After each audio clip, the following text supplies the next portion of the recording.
So the next talk will be on PCL reconstruction. Thank you.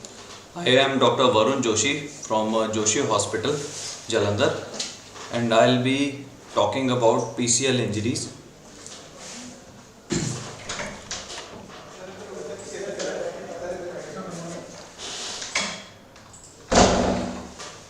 Now, first of all, basic anatomy of PCL. PCL is one of the strongest ligament of the body. It runs from the medial femoral condyle and it runs backwards, posteriorly and inferiorly. It attaches to the distal 1 centimeter of the tibia intercondylar notch. It has inseparable two fibers, that is anterolateral and posteromedial. As you can see in the image below, the anterolateral fiber is the strongest of the PCL fiber, and it gets fully stretched when the knee is in semi-flexion, and the posteromedial, it is a short fiber and it gets fully extended and stretched when the knee is in hyperextension.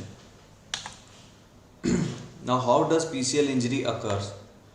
First is when the knee means proximal tibia is directly injured, or a direct blow is caused to the proximal tibia, which translates the tibia posteriorly from the femur. That causes PCL injury, and in that the knee has to be in flexion.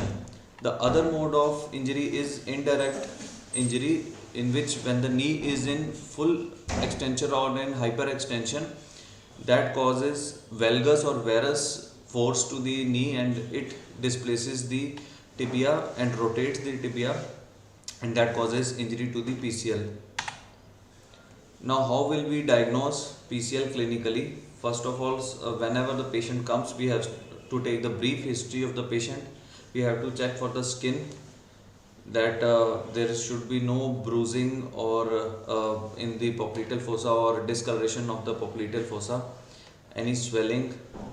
Most importantly, we have to check for the distal pulsation, as the vessels are very close to the PCL, and any injury to PCL can cause vascular injury.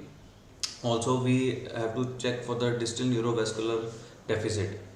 Specific tests for the posterior cruciate ligament.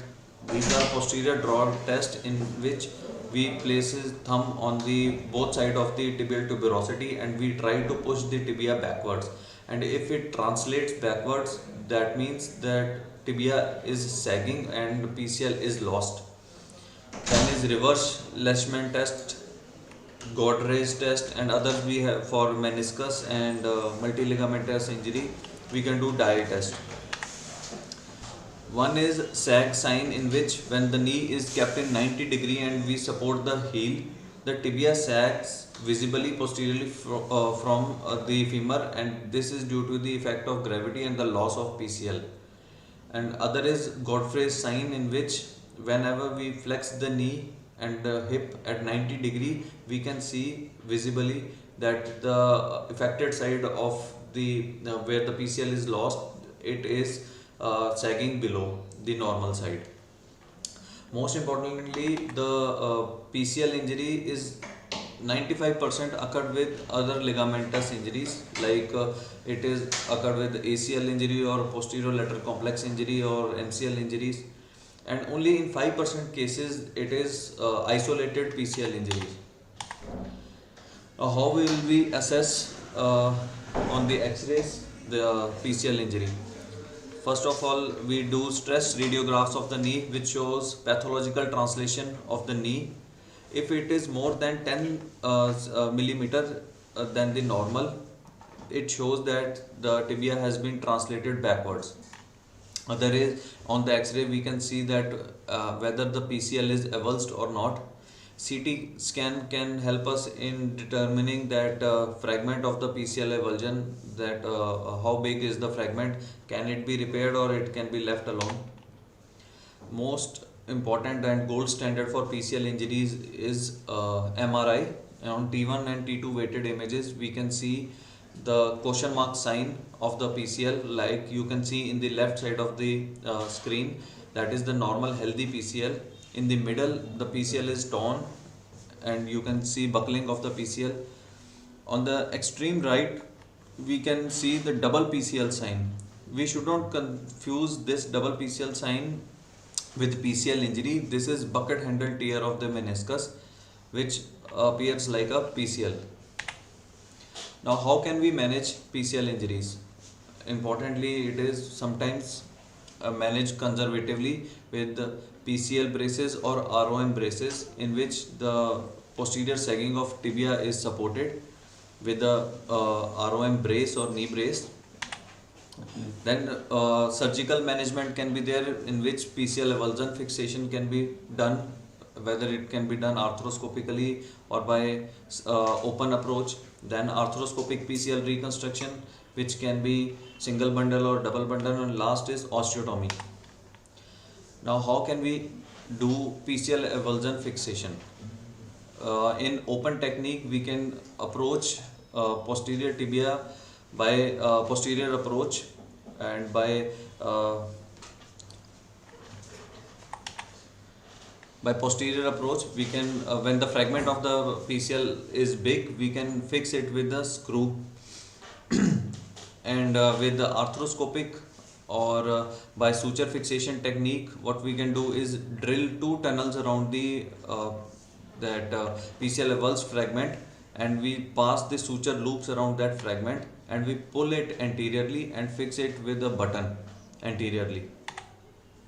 Now, arthroscopic PCL reconstruction, this is gold standard for PCL reconstruction technique.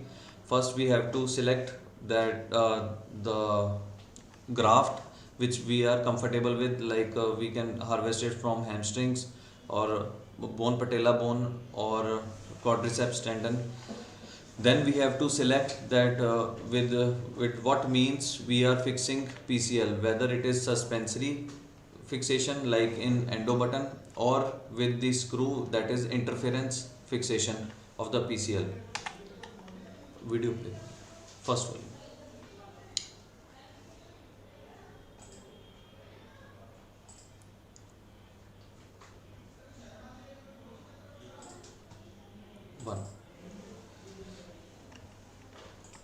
Now here I will show you a technique how we fix the PCL. Click.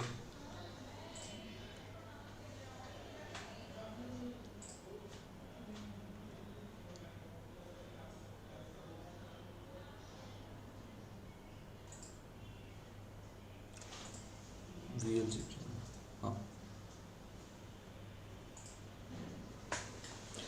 First, we have to clear the femoral footprint with the medial femoral footprint. Then, portal position is done. We make a posterior medial portal. We put a cannula. By viewing through posterior medial portal, we clear the debris on the posterior surface of the tibia. We do transportal technique, in which we clear the septa in the knee, and we make a posterior lateral portal, and this will be our working portal. From posterior lateral we put a RF and we clear the debris. Then we put a jig from anterior to posterior. We put a guide wire under C-arm. We view the position of the guide wire, and this jig has a locking mechanism in which the wire is locked, and it doesn't allow it to penetrate through the vessels which are behind the capsule, and which is very close to PCL. We passes suture or ethibond through this tunnel, and we shuttle the sutures anteriorly. Once the sutures are shuttled, now we make a with the jig, with the help of jig we make a tunnel in the femur. First, the position of the tunnel is with the beath pin, then reaming is done, then measurement of the canal is done. Now, when the canal is measured, we do the reaming of appropriate size over the femoral condyle. Then over the beath pin, again the sutures are shuttled and graft with the help of endo button is fixed. Now here I want to tell that this is called the turn, where the graft sometimes gets impinged. So whenever we are reaming this, we have to take care that we have to remit 1 mm more than the graft size so that the turn can be overcome. So once the graft is passed, so it has fixed with the endo button, and below it is fixed with the screw. Second video.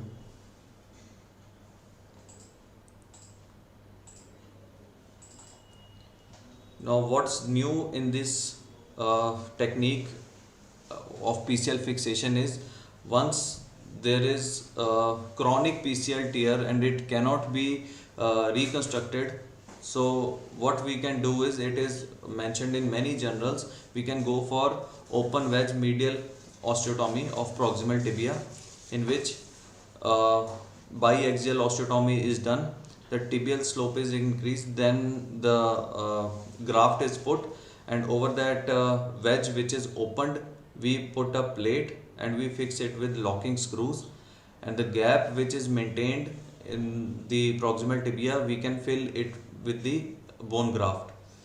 So this is the latest technique in which the chronic PCL tears can also be taken care of. In this, the patient can come to its normal activity within 6 to 8 weeks. Presentation ध्यान दो. Last slide.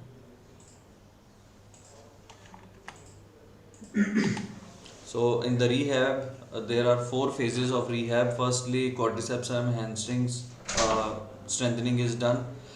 Then endurance training is done, and then patient is allowed to do gait training, and lastly in the return to the sports activity within 24 weeks. So this was my presentation on the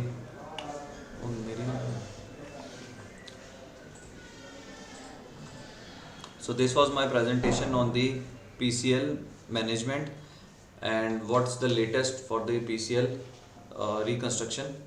So thank you all for patience listening. Thank you.